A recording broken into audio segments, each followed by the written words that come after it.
Hi, everyone. Ma tovu ohalecha Yaakov mishkanotecha Yisrael. How goodly are your tents, O Jacob. These words were uttered by the evil Balaam as he stood on the mountain ridge overlooking the camp of the Jewish people, prepared to curse him. Of course, God put words of blessing in his mouth instead. What was it about what he saw in the camp of Israel and motivated him, or motivated God to speak about the goodliness of the tents? Rashi tells us is that he saw that none of the tents openings faced each other, so that the modesty and the privacy of each family that resided in that tent was protected. Now, clearly, that is a virtue that we should be emulating, but I think there may be something even a little bit deeper about the goodliness of the tents of Jacob.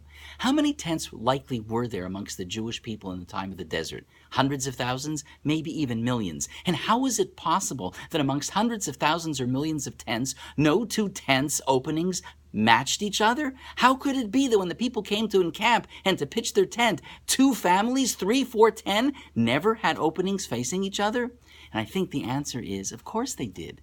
But someone backed down, someone compromised in order to protect this virtue. And it was the compromise, it was the movement away from a confrontation that was the goodliness of the tents of Jacob and Israel. And that perhaps is the more fundamental thing.